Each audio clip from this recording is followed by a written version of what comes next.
Anytime I snap my finger, lucky me. Can't you see that I'm in love? 'Cause life's a beautiful thing as long as I hold that string. I'd be a silly so and so if I should ever let you go. I've got the world on a string, sitting on that rainbow. Got the string around my finger. What a world, baby, what a life. What a world, what a life. I'm in love.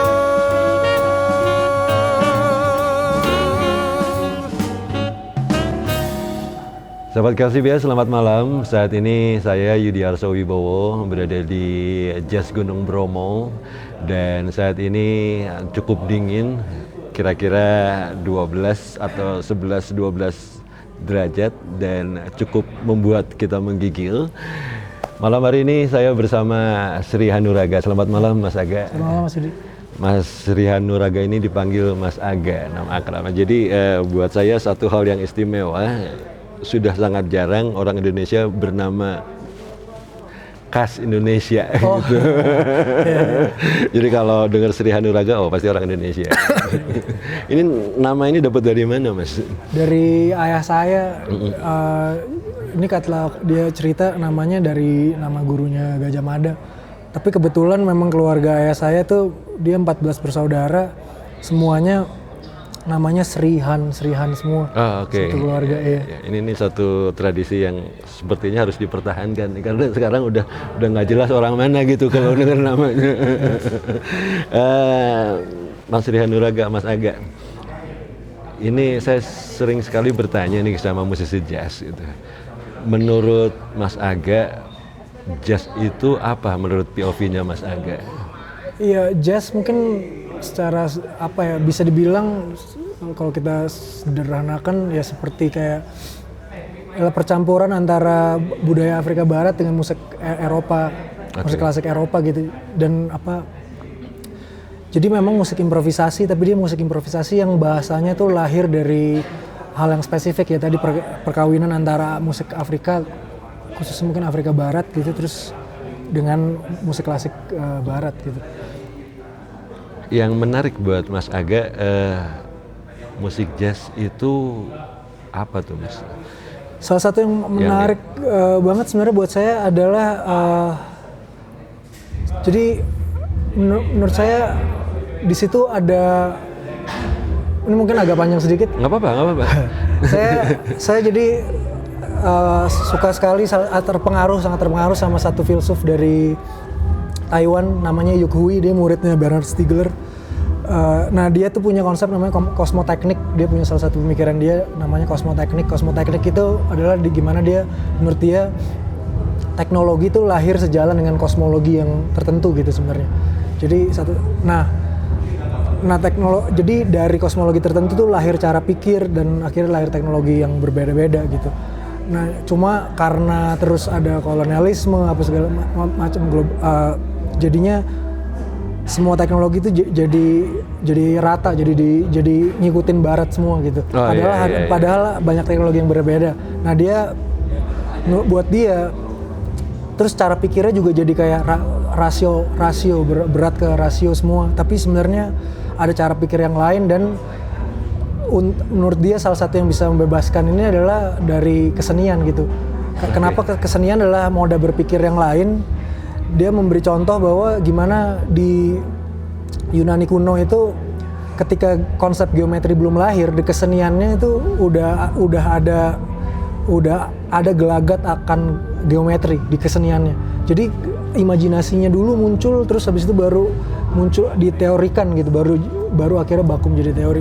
Nah, jadi kalau lalu hubungan dengan jazz apa? Menurut saya jazz itu adalah contoh kosmoteknik yang berhasil sekali. Karena ini kan budak-budak Afrika Barat dibawa ke Amerika, dicerabut dari akarnya, ditaruh di tanah yang sama sekali baru.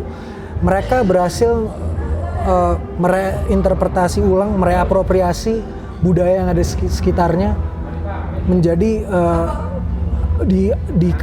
dengan keafrikaannya gitu. Ya, lahirlah jazz sebenarnya. Dan itu terus akhirnya kalau kita lihat dari situ gimana jazz terus Black America jadi turun terus ke Black American music jadi R&B dan sebagainya gitu. Bahkan sekarang K-pop kalau kita bisa lihat adalah ya Black American music itu. Jadi menurut saya itu adalah salah satu contoh laku Cosmoteknik yang sangat berhasil. Artinya kan sampai sekarang juga jazz terus berkembang ya. Iya. Kalau dari pohon jazz, akarnya ya kita bisa bilang blues segala macam, orang itu tuh tumbuh terus gitu. Iya. Ini yang menarik kalau saya di Java Jazz kemarin saya nonton Mas Aga main sama si Mak Dialog. Itu tuh keren banget. Itu progresif banget gitu. Tapi di festival yang sama saya lihat Mas Aga main sama ngiringin Monita Tahalia gitu. Itu kan dua warna musik yang sangat berbeda. Ya. Itu tuh gimana caranya Mas Aga memilah itu? Kan agak susah juga sebetulnya. Atau mungkin buat Mas Aga biasa aja gitu. Oh iya, itu sesuatu yang sulit sih kan. Tapi ya itu tadi mungkin tadi saya lupa bilang bahwa sesuatu yang menarik dari jazz adalah karena kita bisa bilang bahwa musik populer barat itu ya sebenarnya punya akar di jazz semua gitu. Karena itu dia jadi gampang pindah kemana-mana. Dan dalam perkembangannya memang jazz itu kan musik yang evolusinya salah satu yang paling cepat ya, dalam 100 tahun muncul cabang banyak gitu. Dan itu muncul dari metodenya dia. Jadi mungkin di luar sebagai genre, tapi ada satu praktik metode pembelajaran dalam musik jazz gitu, bahwa gimana dia bisa menyerap kayak bahasa-bahasa dari luar dirinya dan dijadikan bahasa jazz untuk memperluas praktik jazznya gitu. Nah itu saya rasa training saya di musik jazz itu yang memudahkan saya untuk kayak pindah kemana-mana. Saya nggak bilang musisi jazz bisa langsung main genre apa aja, tapi itu memudahkan gitu karena ada cara metode latihan tersendiri untuk menyerap bahasa di luar dirinya sendiri gitu. Iya. Mas Aga tuh pertama kali dengerin musik yang membuat Mas Aga tertarik sama musik tuh genre musik apa, Mas? Progressive rock. Iya, dulu jadi sepupu saya itu ada, kalau nggak tuh Mas tahu band namanya Diskus. Oh iya, ya, band dia tuh keyboardisnya di luar. Iya, Krishna Pramaswara itu sepupu saya, dia.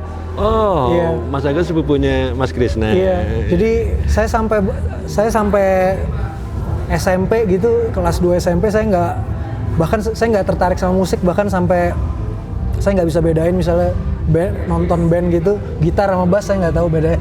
Oh iya? Ya, saya pikir itu instrumen yang sama. Masa segitu ignorannya sama musik, sampai akhirnya jadi ayah saya bawa saya ke konsernya Krishna Pramaswara dulu, ada Progressive Night, ada, kalau masih inget dulu ada M97 FM zaman dulu itu. Iya. Nah mereka selalu bikin kayak Legend of the Month, jadi kayak tribute untuk ELP, tribute to Yes atau apa. Nah ayah saya bawa saya ke situ, kebetulan yang main ada Krishna Pramaswara di ELP Night itu. Terus ada Mas Ija juga di situ, Mas Riza Arsyad. Nah di situ saya kaget, wah ini musik ini menarik banget gitu. Terus saya jadi mulai banyak nanya-nanya sama si sepupu saya ini. Dan ternyata sepupu saya ini kenal musik progressive rock dari ayah saya sebenarnya. Oh, berarti ayah penyuka musik progressive rock. Iya, musik progressive rock. Nah ya gitu, jadi terus ya udahlah ngelihat ELP, Yes, Genesis tuh influence awal. Tapi terus lebih tertarik begitu dikasih lihat laserdisc-nya Emerson Lake and Palmer. Karena saya jadi waktu kelas 6 SD saya dilesin piano sama ibu saya. SD itu? SD, kelas 6 SD. Terus kasih les sama temen sahabat SMP-nya dulu. Kebetulan ibunya Irsa Destiwi. Ibu Irsa Destiwi, ya. Ya terus dulu tuh saya les tuh nggak suka sama sekali, sampai disuruh keluar lah. Sampai akhirnya terus saya ngelihat, wah Emerson Lake and Palmer, main piano tuh bisa kayak gini ya. Bisa sedahsyat ini, terus jadi saya suka banget akhirnya. Dan terus mulai ngulik sendiri dibantu sama sepupu saya ini. Nah tapi at some point banyak senior di dunia progressive rock itu bilang kalau mau main kayak Keith Emerson mesti belajar jazz, karena dia tuh influence-nya dari jazz gitu. Gitu. Ya terus ya udah akhirnya belajar jazz, masuk Farabi itu, terus belajar sana sini sampai akhirnya belajar sama Mas Indra Lesmana. Oh ya, di Farabi saya ada mentor yang juga luar biasa banget, namanya Arya Andi Putra. Itu hampir semua angkatan saya tuh pasti pernah belajar sama dia tuh kalau piano. Nah terus belajar sama Mas Krisna Balagita juga, sama Mas Dwiki juga sedikit. Nah akhirnya terus saya jadi tertarik jazz banget tuh waktu ketika di Farabi itu saya sempat nonton konsernya Simak Dialog waktu itu, almarhum Mas Ija. Nah di situ saya baru kayak yang tadinya belajar di Farabi tuh ya masih belum nyangkut banget lah jazz gitu, karena jauh banget lah dibanding apa. Ya pertama kualitas rekamannya kan kayak tua gitu, terus ya kayak bingung inilah kayak, dan kompleks banget kan musiknya. Nah itu agak susah masuknya, sampai akhirnya dibawa ke konsernya Simak Dialog. Karena sebelumnya emang udah tahu Mas Ija di konser-konser progressive rock itu tadi. Cuma dulu saya taunya dia main akordeon. Iya dia di situ. Nah begitu saya ngelihat Mas Ija di situ, terus wah gila jazz bisa kayak gini gitu. Jadi itu saya masih ingat, itu adalah rilis album Transmission waktu itu. Nah di konser itu saya ini banget lah, kayak terkesima banget. Saya mau belajar sama dia. Dia nggak mau, dia bilang dia nggak terlalu bisa ngajar. Kalau mau belajar sama Mas Indra Lesmana, ya udahlah akhirnya belum punya koneksi ke Mas Indra, akhirnya ternyata dapat dari ayah saya gitu, salah satu sahabatnya itu dekat sama keluarga Mas Indra. Ya udahlah, akhirnya belajar sama Mas Indra Lesmana. Nah ketika belajar sama Mas Indra Lesmana tuh baru akhirnya saya akhirnya lebih suka jazznya dibanding progressive rocknya. Akhirnya mulai lupa sama Keith Emersonnya tadi, yang tadinya belajar jazz supaya main belajar jazz supaya main rocknya asik, jadi gandrung sama jazznya. Terus sampai akhirnya ya kuliah musik gitu, kuliahnya jazz gitu. Ya menarik sekali tadi kan Mas Aga bilang belajar jazz supaya bisa main kayak Keith Emerson gitu ya. Karena Keith Emerson belajar jazz dulu gitu. Dan ini kan satu hal yang menggambarkan bahwa musik jazz itu musik yang lentur ya Mas ya. Musik yang apa? Yang lentur gitu artinya. Ya. Dan akhirnya Mas Aga terus memilih jazz gitu sebagai musik yang dimainkan, tapi tetap rasa gitu kalau pas main sama Simak Dialog, pas saya nonton Mas Aga, wah ini kok kayak Patrick Moraz nih. Oh itu juga salah satu favorit saya sih. Iya. Jadi menarik banget gitu, buat saya juga menarik gitu. Tadi komposisinya yang yang pertama tadi merajut apa tadi apa? Oh simpul. Simpul, yang simpul karena gitu juga kerasa banget gitu ambience itunya gitu. Okay.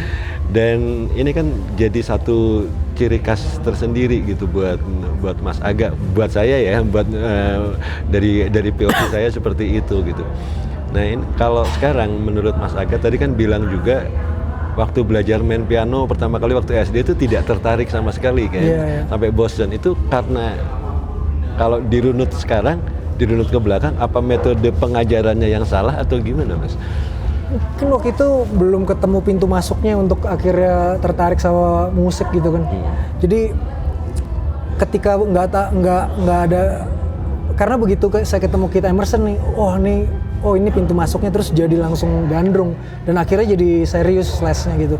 Karena terus ngelihat bahwa Keith Emerson bisa kayak gitu karena main klasik, belajar klasik terus belajar jazz gitu kan. Terus jadinya waktu les itu kan awalnya kayak les klasik gitu kan. Cuma kan belum tahu ini untuk apa gitu, musik yang jauh banget gitu.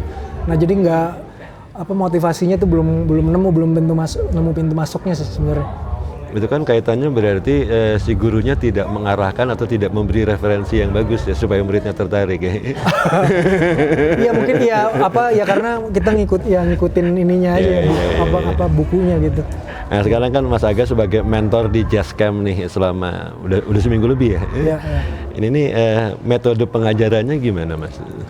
Nah kalau di Jazz Camp ini agak beda kan, karena memang ini kan sebelum Jazz Camp yang ini ada tahap pertama di Solo. Jadi selalu sebenarnya legato Jazz Camp dulu, terus habis itu yang bagus dari legato Jazz Camp dibawa ke Bromo gitu. Disaring dulu disaring, di Solo. Iya. Okay. Nah itu kan juga ketika orang ikut Legato Jazz Camp itu kan memang udah orang-orang yang pengen belajar jazz, jadi agak bedanya di situ. Jadi mungkin nggak mencari pintu masuk tadi itu memang yang, sudah niat bener-bener. Iya, memang udah mereka udah suka musiknya, dan apalagi yang di Bromo Jazz Camp yang ini memang udah disaring yang emang pingin belajar jazz banget gitu.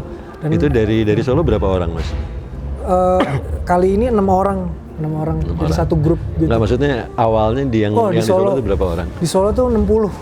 Dari 60 serta terus disaring jadi satu grup ini, jadi 2 vokalis dengan bass drum gitar,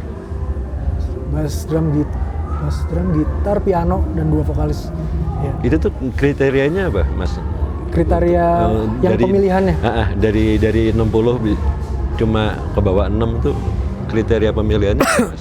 Jadi pertama dilihat orang yang selain potensi, tapi dilihat juga dari camp pertama seberapa banyak mereka bisa berubah di camp itu. Karena itu perubahan yang terjadi dalam camp pertama itu kan sebenarnya ngasih lihat bahwa ini orang yang bisa dibentuk. Karena ada orang mungkin kayak raw talent bagus tapi nggak bisa dikasih tahu gitu kan, ada yang kayak gitu, sehingga ya mungkin orang yang kayak gitu akan punya jalurnya sendiri, karena dia mungkin tapi dicari yang pertama tadi udah suka jazz dan punya potensi yang bagus gitu, dan ada transformasi tadi yang dalam waktu singkat sehingga kita bisa lihat bahwa ini orang yang bisa dibentuk gitu. Karena dan terus dilihat sikapnya juga gimana selama camp gimana dia bergaul, berinteraksi dengan yang lain, karena kan ya jazz musik yang sangat sosial, dia kayak orang ngobrol bareng gitu kan sebenarnya. Jadi itu aspek-aspek itu juga dilihat kayak sikap gitu. Artinya kan bukan cuma sekedar belajar teknik aja berarti. Ya. Jadi diajarin juga, dipilih juga attitude yang mana gitu, yang bisa nantinya berkembang ya. Nah, seberapa penting, Mas, attitude bagi seorang musisi, Mas?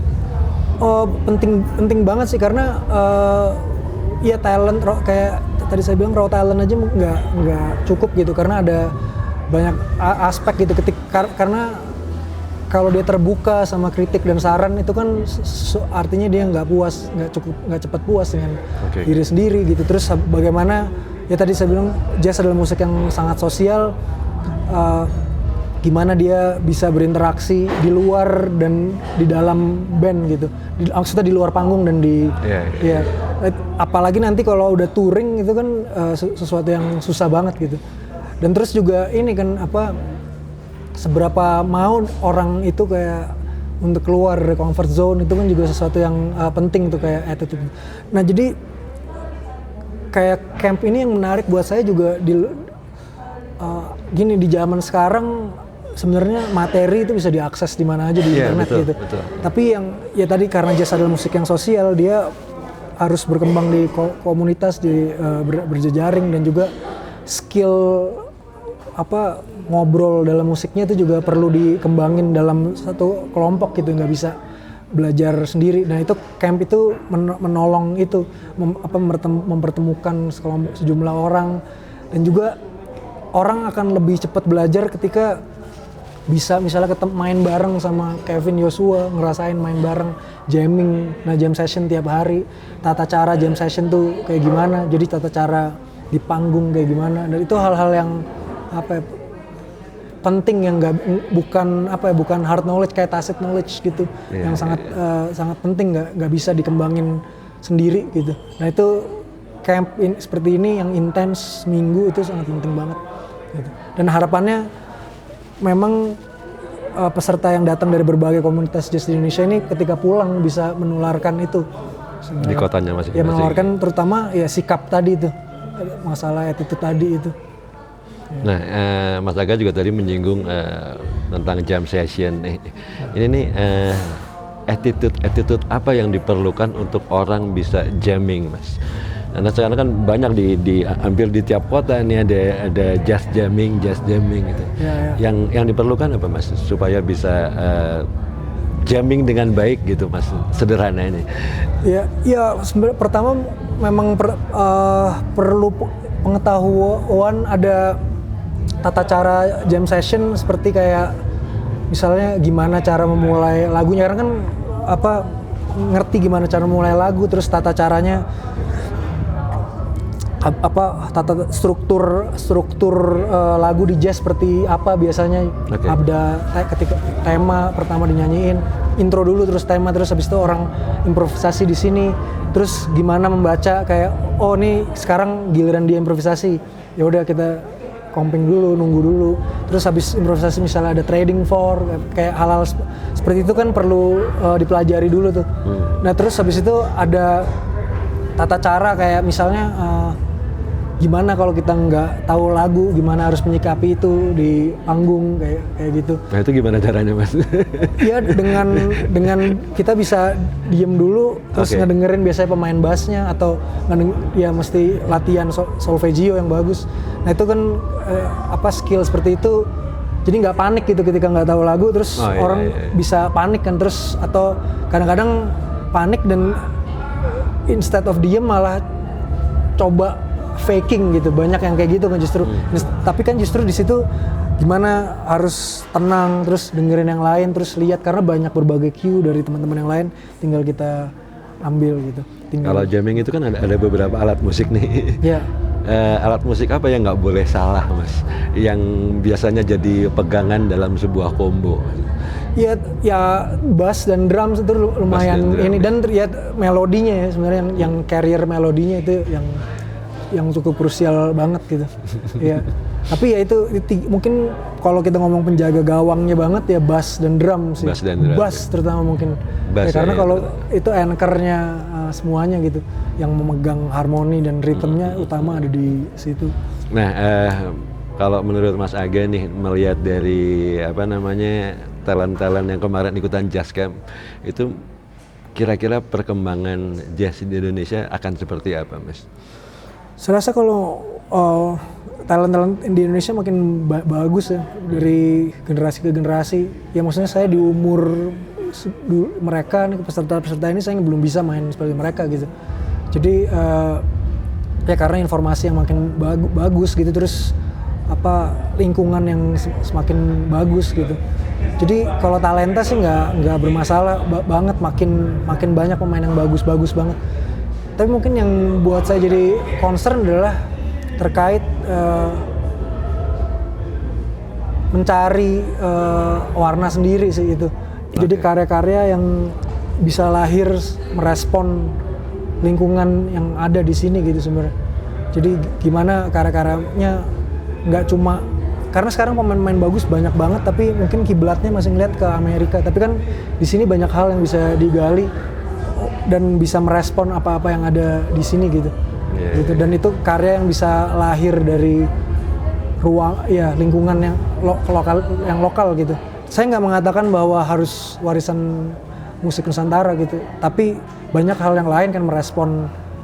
Ya kalau kita lihat musik-musik pop gitu kan banyak merespon situasi politik atau kayak gitu, banyak yang membuat karya-karya yang seperti itu yang mungkin di jazz ini masih jarang banget.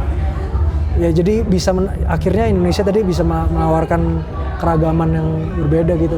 Karena kan sekarang ketika dia cuma berkiblat sama Amerika ya nggak ada bedanya gitu.